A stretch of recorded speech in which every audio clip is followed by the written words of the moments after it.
Hello friends, ये जो है कक्षा 9 वालों के लिए ना, कक्षा 9 वालों के लिए दूसरा पार्ट जिसका नाम क्या है, क्या हमारे आसपास के पदार्थ शुद्ध हैं। उसका जो है आप मतलब एक लेक्चर तो पढ़ाया जा चुका है ना। अरे रे, ये आपका होना चाहिए जो आपने पढ़ा था उस दिन ना। हाँ, लेक्चर 1 पार्ट 1 था। आप जो है उसके बारे में कुछ पढ़ चुके हैं आप लोग। दूसरे पार्ट के विषय में क्या हमारे आसपास के पदार्थ शुद्ध हैं, उसमें मैंने बताया था आपको कि आपके आसपास जो पदार्थ हैं दो प्रकार के होते हैं, शुद्ध पदार्थ और अशुद्ध पदार्थ। और शुद्ध पदार्थ में क्या पढ़ेंगे, तत्व और यौगिक के बारे में। अशुद्ध पदार्थ में क्या पढ़ेंगे आप, मिश्रण के बारे में। अशुद्ध पदार्थ में क्या पढ़ेंगे आप, मिश्रण के बारे में।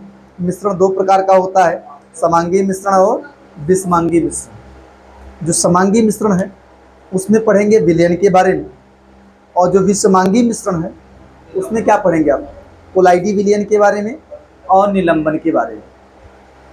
ये आपका जो है लेक्चर नंबर 1 का पार्ट 2 होना चाहिए। और किसका भाई, दूसरे पार्ट का। क्या नाम है उसका, क्या हमारे आसपास के पदार्थ, क्या हमारे आसपास के पदार्थ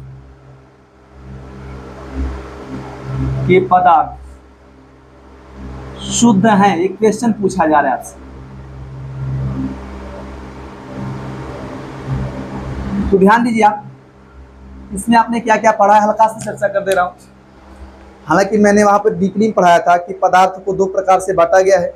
पदार्थ का जो वर्गीकरण है दो प्रकार से किया गया है, भौतिक वर्गीकरण और रासायनिक वर्गीकरण।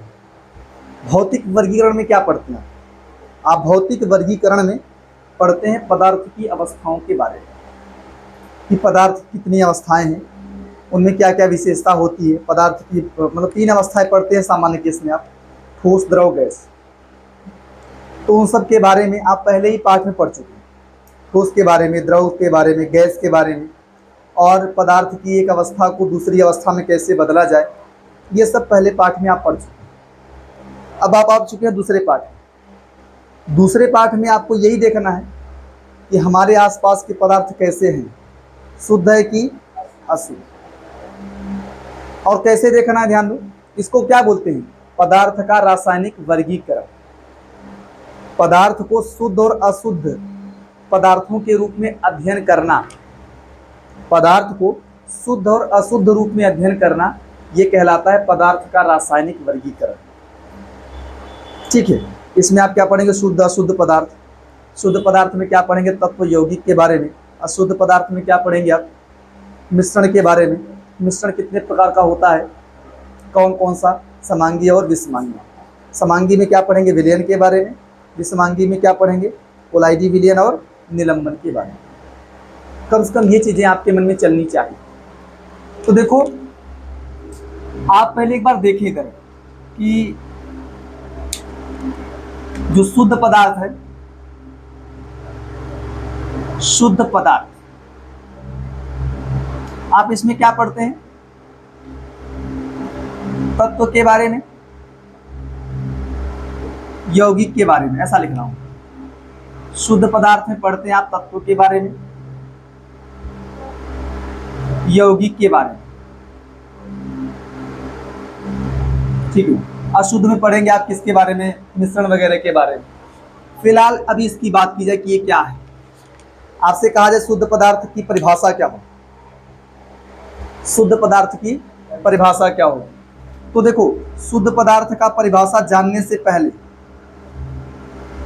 शुद्ध पदार्थ का परिभाषा बताने से पहले मैं आपको कुछ इन सब बातों से हटकर कुछ नई चीज सिखा रहा हूं।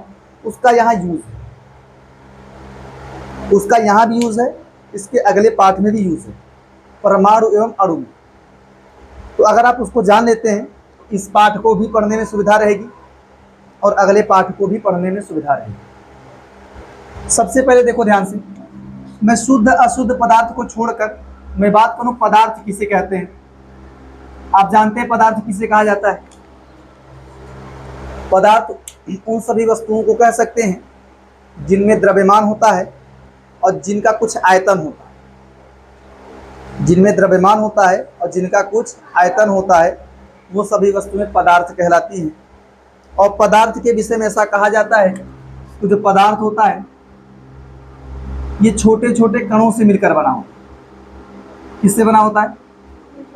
हाँ, ये बना होता है छोटे छोटे कणों से मिलकर बना होता है।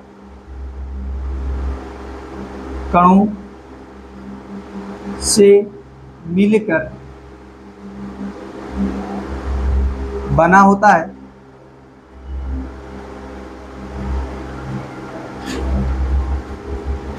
जिन्हें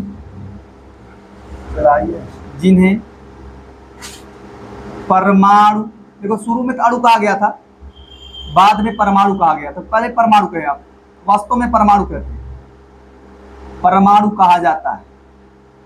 तो देखो परमाणु, तो परमाणु एवं अणु ये अगले पाठ का नाम है कि नहीं? वहां फायदा मिल जाएगा। पहले ये जानो कि जो पदार्थ है किससे बना होता है? छोटे छोटे कणों से मिलकर बना होता है, जिन्हें क्या कहा जाता है? परमाणु।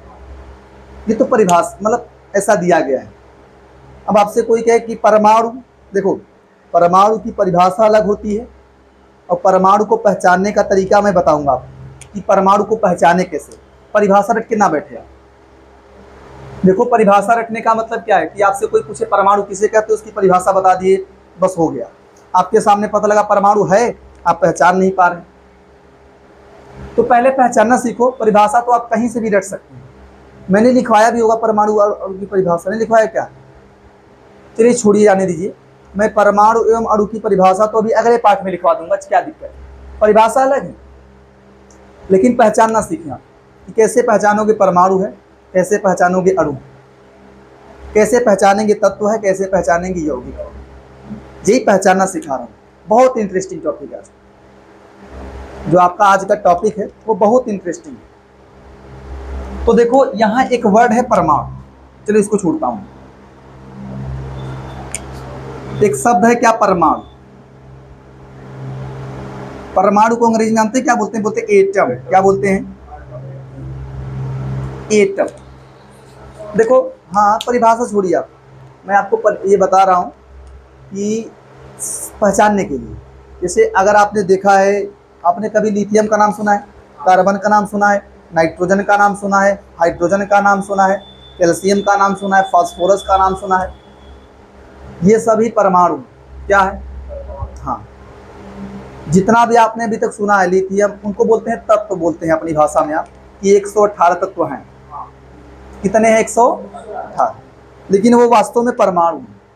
जिनको आप तत्व कहते हैं वो क्या है? परमाणु। अब तत्व क्यों कह रहे हैं वो भी मैं समझाऊंगा आपको कि उनको तत्व क्यों कहा जा रहा है।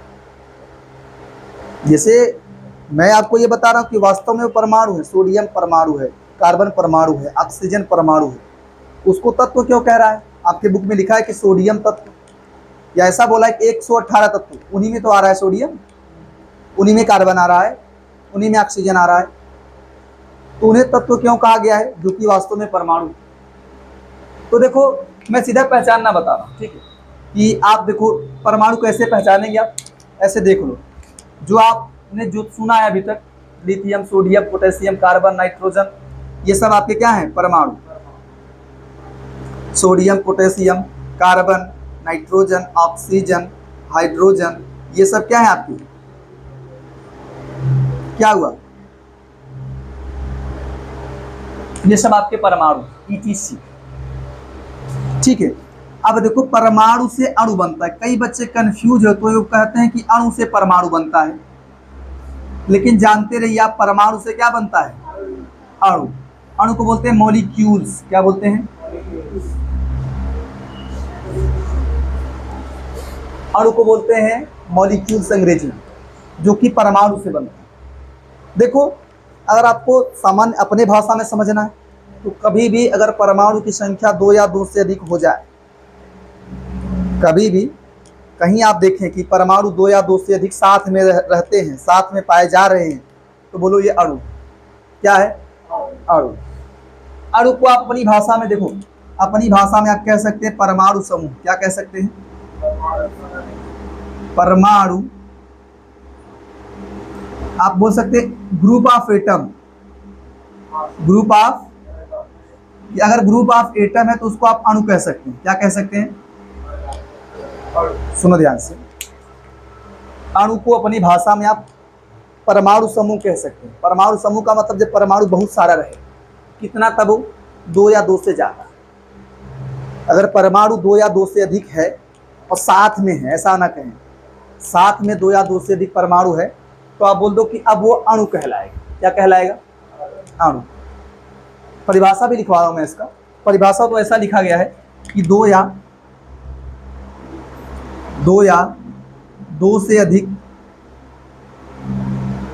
2 या 2 से अधिक परमाणुओं का समूह,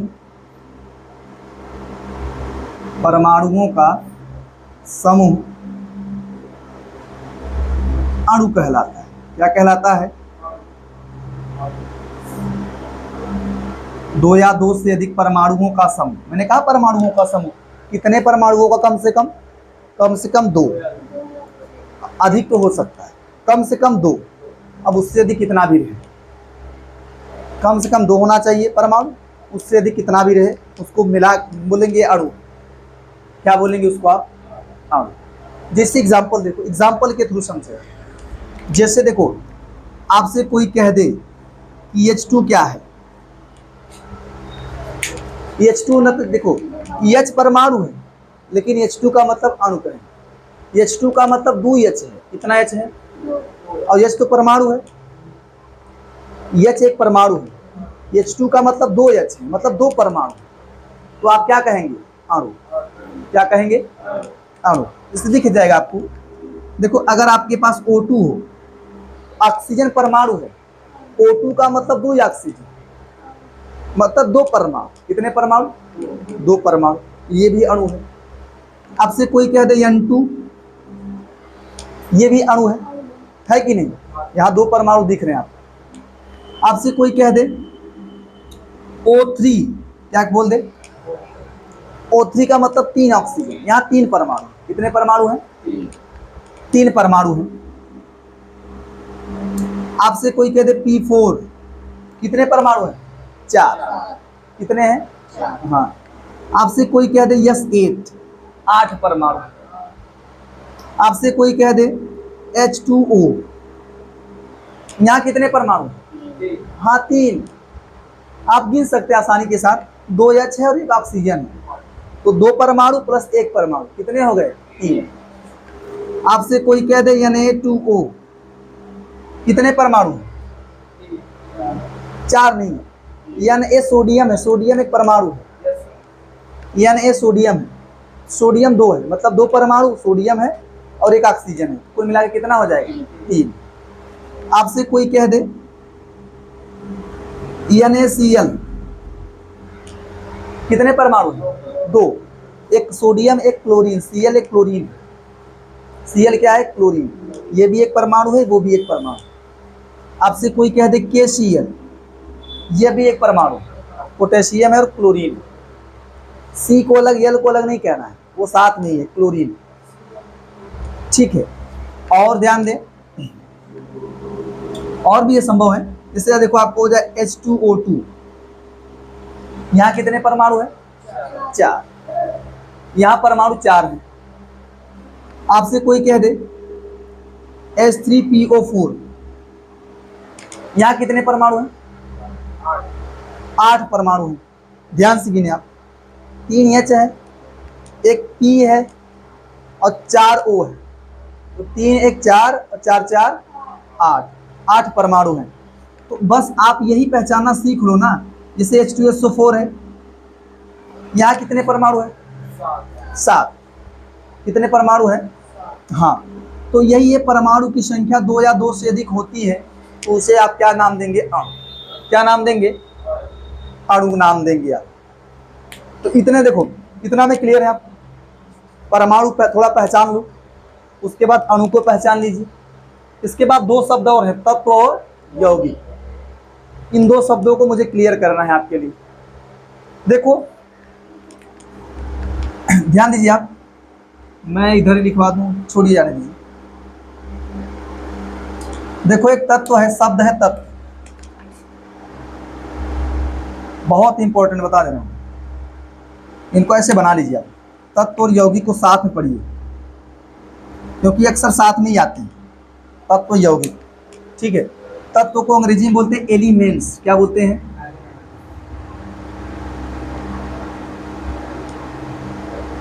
तत्व किसे कहा जाता है? तत्व की परिभाषा आपके बुक में लिखा है, दो या दो से अधिक समान परमाणुओं के समूह को क्या कहा जाता है? तो ऐसा आपने पढ़ा होगा, लेकिन सही परिभाषा नहीं है, सही परिभाषा नहीं। क्यों नहीं है मैं समझा रहा हूं। आपके बुक में तो लिखा है कि दो या दो से अधिक समान परमाणुओं के समूह को तत्व कहा जाता है। उसके लिए फिर एग्जाम्पल्स दिएगा ना, जब एग्जाम्पल आप समझेंगे तत्व का तो बोलेंगे परिभाषा गलत दिख रहा है। अब क्या एग्जाम्पल्स होंगे, क्या समझना है, पहले एक बार परिभाषा मेरा देखें, फिर मैं समझाऊंगा कि इसको आपके परिभाषा में क्या प्रॉब्लम है। एक बार मेरा वाला परिभाषा आप देखें, मैंने जो लिखवा रहा हूँ आपको मैं, उसके बाद बताऊंगा कि आपके बुक में क्या थोड़ा सा दिक्कत दिया है। ठीक है, देखिए वास्तविक परिभाषा ये होता है, इसका होना चाहिए परमाणु या समान परमाणुओं के समूह को, परमाणु या समान परमाणुओं के समूह को तत्व कहा जाता है, कहा जाता है। चाहे परमाणु हो, चाहे समान प्रकार के परमाणुओं का समूह हो, उसे आप क्या कहेंगे? तत्व। अब समझो इसको, देखो इस परिभाषा को ध्यान दीजिए। आपसे कह रहा है तत्व कब कहना है? अगर कोई परमाणु है उसे भी तत्व कह सकते हैं। कोई परमाणु है उसे क्या कह सकते हैं? तत्व।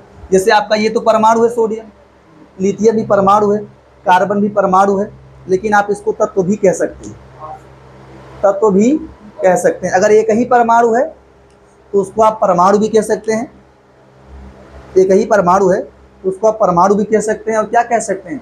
तत्व कह सकते हैं। उसके अलावा मैं लिख दे रहा हूँ, जैसे मान लो आपका आ जाए लिथियम आ जाए, सोडियम आ जाए, कार्बन आ जाए, नाइट्रोजन आ जाए, ऑक्सीजन आ जाए, ये सब तत्व हैं, परमाणु हैं, और इनको तत्व कहा जा सकता है, तत्व कहा जा सकता है। इसके अलावा एक अगला परिभाषा है, मतलब उसी में ज्वाइंस है, कि क्या बोल रहा है कि समान परमाणुओं के समूह, अगर परमाणुओं का समूह है उसे भी तत्व कह सकते हैं। परमाणु को भी तत्व कहा जा सकता है और परमाणुओं के समूह को भी तत्व कहा जा सकता है, लेकिन परमाणुओं के समूह के लिए ये कंडीशन है कि वहाँ जितने भी परमाणु होने चाहिए वो एक ही प्रकार के होने चाहिए।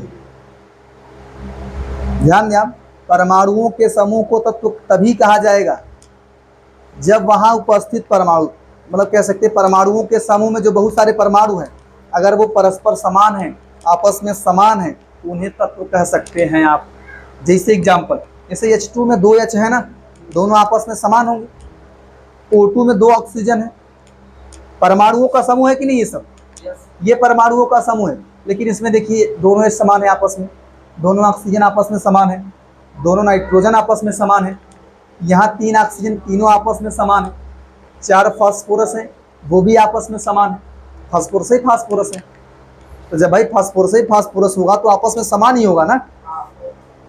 ध्यान दीजिए आप, ये 2 H है आपस में समान है, 2 ऑक्सीजन वो भी आपस में समान है, 2 नाइट्रोजन वो भी आपस में समान है, 3 ऑक्सीजन है वो भी आपस में समान है, 4 फास्फोरस है वो भी आपस में समान है, 8 सल्फर वो भी आपस में समान है। तो अगर परमाणुओं का समूह होता है उसमें परमाणु समान प्रकार के होते हैं, परमाणुओं का समूह होता है और उसमें उपस्थित परमाणु कैसे होते हैं? आपस में समान होते हैं, तो उन्हें क्या कहा जा सकता है? तत्व। अगर एक ही परमाणु है तो उसे हमेशा तत्व कह सकते हैं, ये तत्व है। लेकिन परमाणुओं के समूह के लिए तत्व शब्द तभी यूज करना है जब परमाणुओं, उसमें उपस्थित परमाणु समान प्रकार के।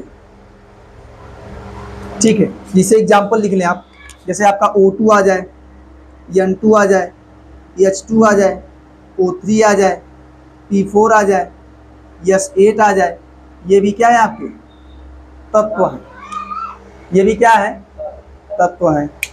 इसके बाद देखें अगले पॉइंट्स की बात हो रही है यौगिक।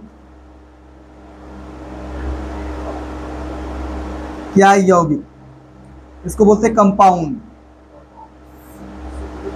कंपाउंड से लिखिए यौगिक। यौगिक की परिभाषा क्या है? यौगिक के लिए लिखा जाता है कि दो या दो से अधिक, दो या दो से अधिक असमान परमाणुओं के समूह को, दो या दो से अधिक असमान परमाणुओं, क्या हुआ मैं आपका नहीं आपका कितना होता है, इसको नहीं होता, परमाणुओं के समूह को यौगिक कहा जाता है। लिख लीजिएगा आप लोग, दो या दो से अधिक असमान परमाणुओं के समूह को क्या कहा जाता है? यौगिक। तो देखो परिभाषा को रटना नहीं, परिभाषा को समझ के इसके हिसाब से यहां से एग्जांपल्स छाटने। देखो अणु का बेसिकली मतलब क्या है? देखो अणु कहता है, अणु के कैसे पहचानेंगे अणु? आप यही पहचानिए कि अगर कभी भी दो या दो से अधिक परमाणु दिख जाए तो सीधा बोल दीजिए अणु है, अणु है।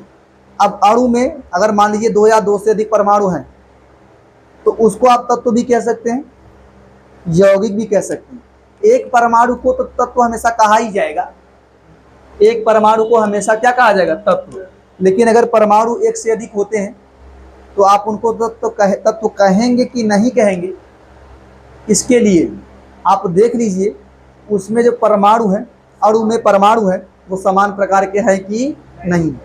वास्तव में ये सभी अणु हैं, लेकिन इनमें से बढ़िया और बढ़िया नाम दे दीजिए कि भाई अगर समान परमाणु दिखा तो कह दीजिए अणु है, अणु नहीं तत्व है। समान प्रकार के परमाणु दिखे जाए तो बोल दो तत्व है, अलग अलग प्रकार के परमाणु दिखे तो क्या बोल दीजिए? यौगिक। क्या बोलेंगे? तो यही है, पूछता है कभी कभी कि जल एक यौगिक है क्यों? तो यही बोलेंगे कि जल में उपस्थित परमाणु जो है, जल का सूत्र H2O होता है, तो बोलेंगे इसमें उपस्थित परमाणु अलग अलग प्रकार के होते हैं या अलग अलग प्रकार के हैं, इसीलिए यह क्या है? एक यौगिक। इसीलिए क्या है? कितना लिखिए फटाफट, इतना लिखिए तो मैं इधर आता हूं।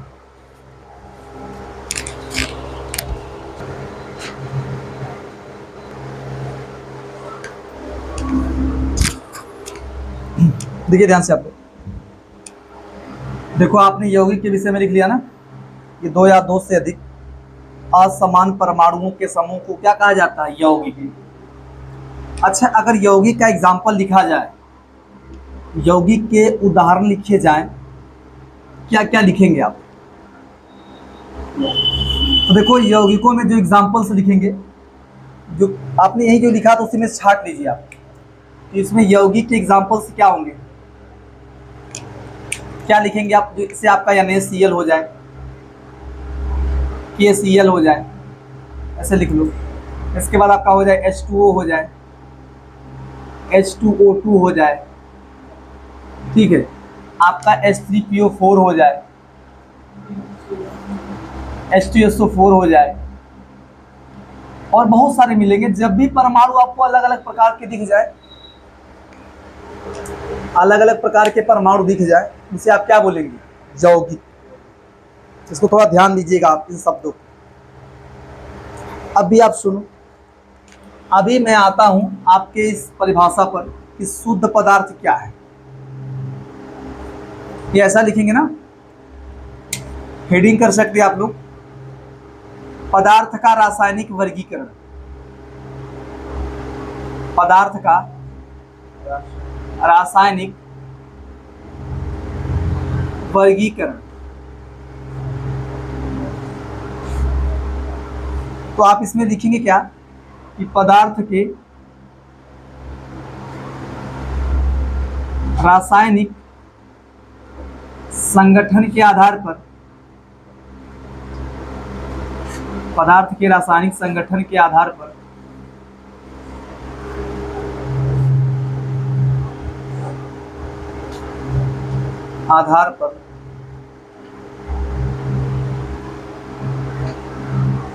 पदार्थ के रासायनिक वर्गीकरण में पदार्थ के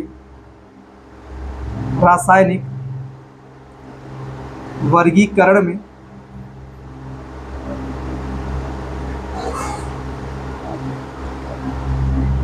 पदार्थ को दो भागों में बांटा गया। पदार्थ को निम्नलिखित दो भागों में बांटा गया। निम्नलिखित दो भागों में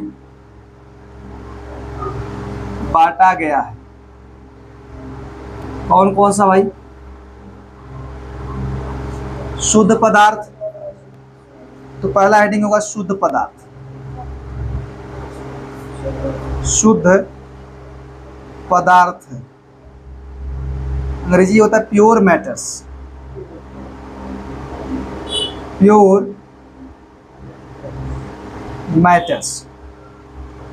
अभी आप सुने कि देखो जो पदार्थ का जो किया रासायनिक वर्गीकरण है वो उसके संगठन के आधार पर किया गया है। यही लिखा गया कि पदार्थ के रासायनिक संगठन के आधार पर, पदार्थ के रासायनिक वर्गीकरण में जो किया गया है ना, जो पदार्थ का रासायनिक वर्गीकरण है वो पदार्थ के रासायनिक संगठन के आधार पर किया गया है, जिसमें पदार्थ को दो कैटेगरी में बांटा गया है। कौन कौन से पदार्थ? शुद्ध पदार्थ और अशुद्ध पदार्थ। शुद्ध पदार्थ में सामान्य केस में आप पढ़ते किसके विषय में है? आप पढ़ते हैं तत्व के विषय में और यौगिक के विषय में। तत्व के विषय में और देखो इसका परिभाषा लिखा गया है ऐसा कि वे कण या वे पदार्थ जो एक ही प्रकार के कणों से मिलकर बने होते हैं क्या कहलाते हैं? शुद्ध पदार्थ। ऐसी परिभाषा है कि जिसमें एक ही प्रकार के कण पाए जाए वो होंगे शुद्ध पदार्थ। लेकिन आप देखें, आप इस परिभाषा को समझो, पहले परिभाषा को समझो कि उसमें एक ही प्रकार का कण पाया जाना चाहिए तभी शुद्ध बोलें। तो उसके हिसाब से, इस परिभाषा के हिसाब से यौगिक में तो अलग अलग प्रकार के कण पाए गए हैं। अगर इस परिभाषा को ध्यान दें आप तो देखें क्या है कि यौगिक में क्या है, अलग अलग प्रकार के कण पाए गए हैं, फिर इसे शुद्ध क्यों कहा जा रहा है? तब तो ये शुद्ध पदार्थ नहीं होना चाहिए। तो इस हिसाब से एक बढ़िया परिभाषा लिखी जिसमें इसको भी शामिल कर लिया जाए, जिसमें जो है यौगिकों को भी शामिल कर लिया जाए। नहीं तो फिर आप तो कह तो रहे कि यौगिक शुद्ध पदार्थ, आपने माना है कि यौगिक शुद्ध पदार्थ है, लेकिन इस परिभाषा से स्पष्ट नहीं हो रहा है। परिभाषा तो क्या बोल रहा है? जिसमें एक ही प्रकार के कण पाए जाए या जो एक ही प्रकार के कणों से मिलकर बने रहे उन्हीं पदार्थों को क्या कहा जाएगा? शुद्ध पदार्थ। इस परिभाषा को ये सेटिस्फाई कर रहा है। जैसे O2 हो जाए, H2 हो जाए, और आप बोलेंगे अच्छा Li कैसे बना है? Li कैसे एक ही प्रकार का कण हुआ? Li जो है कैसे एक ही प्रकार का कण हुआ? अगर लिथियम का कोई टुकड़ा ले लीजिए, उसमें सारे के सारे लिथियम रहेंगे तो एक ही प्रकार का कण पाएगा कि नहीं? अगर लिथियम का कोई टुकड़ा ले लीजिए, उसमें सारे के सारे लिथियम पाए जाएंगे, सभी जो है लिथियम रहेंगे, तो उसमें पाए गए ना लिथियम, एक ही प्रकार का कण पाया गया है। अगर आप सोडियम का कोई टुकड़ा ले लो, सोडियम की कोई टुकड़ी, कोई धातु ले लीजिए सोडियम की, उसमें बहुत सारे सोडियम रहेंगे, तो हैं तो सोडियम एक ही प्रकार के कण हैं, एक ही प्रकार के कण हैं। तो इस हिसाब से आप जो है इसको भी शुद्ध पदार्थ कह दीजिए, इसको भी क्या बोलेंगे? शुद्ध पदार्थ। तो आप Li को अकेला मत समझिए, लिथियम की मान लो कोई टुकड़ा हो, सोडियम कोई टुकड़ा हो, समझ पा रहे हैं आप? ऐसी बात हो। तो देखो परिभाषा सही तरीके से ये होनी चाहिए कि वे पदार्थ जो एक ही प्रकार के कणों से मिलकर बने हैं वो शुद्ध होंगे। पहली बात तो वो शुद्ध होंगे जरूर, लेकिन वे पदार्थ जिनमें अलग अलग प्रकार के कण पाए जाएं वो भी शुद्ध हो सकते हैं। बस ये होना चाहिए उनका रासायनिक संगठन निश्चित होना चाहिए। अब रासायनिक संगठन निश्चित होने का मतलब जानते क्या है? जैसे आपका जल है, तो जल में देख रहे हैं 2 हाइड्रोजन 1 ऑक्सीजन, तो जल कहीं भी रहे उसमें 2 हाइड्रोजन रहेंगे और 1 ऑक्सीजन, ये संगठन फिक्स रहेगा। रासायनिक संगठन का मतलब वो किन किन केमिकल से मिलकर बना है, वो किससे बना है? हाइड्रोजन से और ऑक्सीजन से, और उनकी संख्या हमेशा समान रहेगी। अगर कहीं भी जल है तो वहाँ H2O ही रहेगा, 2 हाइड्रोजन रहेंगे और क्या रहेगा? 1 ऑक्सीजन रहेगा। अगर कहीं आपका नमक है तो नमक में 1 सोडियम रहेगा, 1 क्या रहेगा? क्लोरीन। हमेशा ऐसा नहीं पता लगा यहाँ Na का NaC, यहाँ नमक का NaCl है, किसी और स्थान पे कोई और लिख रहा है, कोई Na2O कर दे रहा है नमक का, नहीं। तो यही बताया जा रहा है कि नमक अगर होगा तो NaCl होगा, कोई यौगिक होगा तो उसमें जो तत्वों का संगठन है वो क्या रहेगा? फिक्स। यौगिक की वास्तविक परिभाषा ये होती है कि वे तत्व जो अलग अलग प्रकार के कणों से मिलकर बने होते हैं या अलग अलग प्रकार के परमाणुओं से मिलकर बने होते हैं तथा जिनका रासायनिक संगठन निश्चित होता है, क्या कहलाते हैं? यौगिक। सही परिभाषा ये है, सही परिभाषा ये है एकदम अच्छे तरीके से कि वे पदार्थ जो अलग अलग प्रकार के परमाणुओं से मिलकर बने होते हैं तथा जिनका रासायनिक संगठन क्या होता है? निश्चित। यौगिकों का जो रासायनिक संगठन है वो निश्चित होता है। आप इसको समझ भी सकते एग्जाम्पल के थ्रू। मैंने बताया आपको H2O वाला कि भाई 2H 1 O है तो हमेशा H2O में 2H, जल में 2 हाइड्रोजन रहेगा और 1 ऑक्सीजन रहेगा, हमेशा वो फिक्स रहेगा, बदलेगा नहीं। तो समझ पा रहे हैं आप? तो देखो इसकी परिभाषा जानते क्या लिखेंगे? वे पदार्थ जो एक ही प्रकार के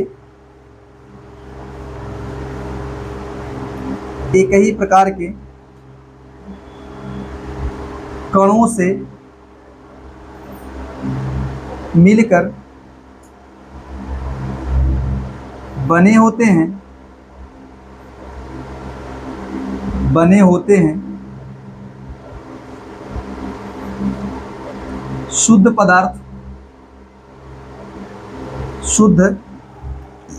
पदार्थ कहलाते हैं।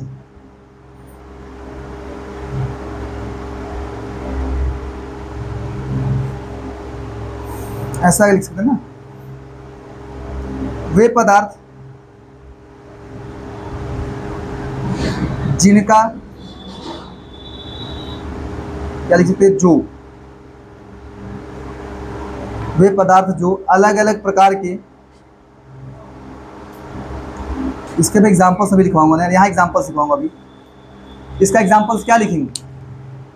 जैसे आप लिख लो Li लिख लीजिए, Na लिख लीजिए, O2 लिख लीजिए, H2 लिख लो। ये सब आपके क्या है? शुद्ध पदार्थ, क्योंकि इसमें क्या पाए गए हैं? एक ही प्रकार के कण पाए गए हैं, एक ही प्रकार के कण पाए गए। अब बात हो कि भाई क्या यौगिक शुद्ध नहीं है? यौगिक भी शुद्ध पदार्थ है, तो उसके लिए थोड़ा ध्यान दीजिए आप। उसके लिए कैसी परिभाषा बताएंगे आप? कि वे पदार्थ जो अलग अलग प्रकार के कणों से मिलकर बने होते हैं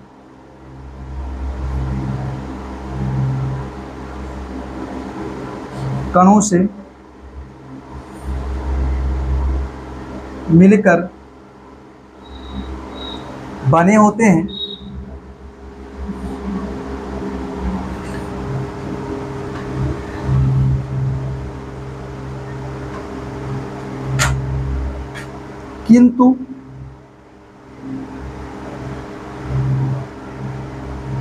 किंतु जिनका रासायनिक संगठन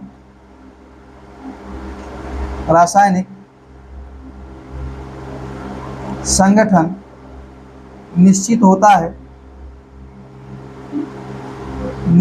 है शुद्ध पदार्थ होते हैं।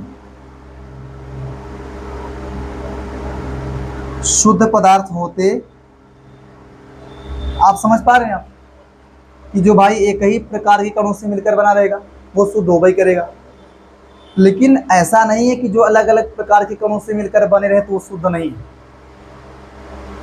इसका मतलब ये नहीं है कि अगर जो अलग अलग प्रकार के कणों से मिलकर बना है तो वो शुद्ध नहीं होगा, एक ही प्रकार के कणों से मिलकर बना रहेगा तभी शुद्ध होगा, नहीं।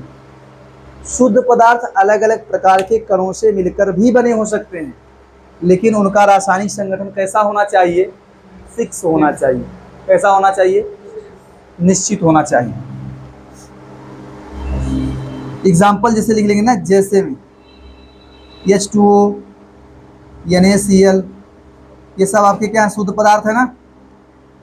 लिख लो H2O2, H3PO4, ये सब कैसे पदार्थ हैं? शुद्ध पदार्थ। तो अभी देखो ध्यान से, लेकिन आपको मैं थोड़ा बता दे रहा हूं। आपके बुक में सुन लीजिए, तब आपके बुक में जो तत्व नहीं है, तत्व वाली बात करता है, समझ लीजिए आप।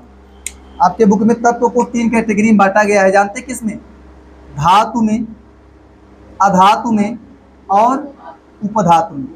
तो बोलेंगे आप तो फिर O2 भी तत्व है, इसको भी बांटा जाए धातु, अधातु, उपधातु में। इसको भी बांटिए आप धातु में, अधातु में और उपधातु में। लेकिन सामान्य केस में अपने बुक के हिसाब से, अपने बुक के हिसाब से आप तत्व में जो बात करेंगे वो एक परमाणु वाली बात करेंगे। किसकी बात करेंगे? हाँ, जो परमाणु वाली बात करते हैं। तत्व में जो बात करेंगे वहां O2 वगैरह की बात नहीं करेंगे। किसकी बात करने वाले हैं? इससे नहीं का, यही तो कहते हैं आप 118 तत्व जो कि परमाणु, सोडियम, कार्बन, नाइट्रोजन, ये सब परमाणु है कि नहीं? लेकिन आप इसको तत्व भी कहते हैं। क्या कहते हैं? तत्व। एक परमाणु है, उसको तत्व भी कह सकते हैं। उसी के बारे में पढ़ेंगे। उसको 3 कैटेगरी में बांटा गया है। किसमें किसमें भाई? धातु में, हाँ धातु में, अधातु में और उपधातु में। आप इतना लिखिए, फिर इसकी चर्चाएं की जाती हैं। लिखिए इतना पहले, ध्यान दीजिए आप लोग। आप जो इसमें इतना ही पढ़िए, आप इस लेक्चर में इतना ही पढ़ें कि क्या क्या पढ़ा आपने। आपने इस लेक्चर में पढ़ा परमाणु को पहचानने का तरीका, अणु को कैसे पहचानेंगे आप, तत्व कैसे पहचानेंगे, यौगिक कैसे पहचानेंगे, इन सब चीज़ों को समझा आपने, ठीक है। लेकिन मैंने आपको बताया कि जो तत्व है, आप जो स्टडी करेंगे, जिन तत्वों के बारे में आप सामान्यतः जिन तत्वों का अध्ययन करते हैं वो क्या होते हैं? वो मतलब वो आपके 118 वाले तत्व होते हैं, जिनको आप सही में परमाणु जानते हैं। सही में वो परमाणु, सही में वो परमाणु हैं। तो उन्हीं को आप 3 कैटेगरी में पढ़ते हैं, जो कि तत्व कहलाते हैं। लिथियम, सोडियम, पोटेशियम वास्तव में परमाणु है, जो कि तत्व कहलाते हैं। इन्हीं को आप 3 कैटेगरी में पढ़ते हैं, धातु में, अधातु में और। तो इनको जो है आप ना इस वीडियो में पूरा नहीं पढ़ सकते हैं। आप धातु, अधातु, उपधातु के बारे में अगर इसी वीडियो में पढ़ाया जाएगा तो फिर आपके लिए बड़ी प्रॉब्लम हो जाएगी, वीडियो बहुत लंबा हो जाएगा। तो इस वजह से आप धातु, अधातु, उपधातु के बारे में इस वीडियो में ना पढ़कर अगले वीडियो में आइए, जो कि क्या होना चाहिए? लेक्चर नंबर 2 का पार्ट 1 होगा। लेक्चर नंबर 2 का पार्ट 1। तो आप इतना लिख लीजिए, बाकी जो है इनकी चर्चाएं अगले वीडियो में करूंगा, ठीक है।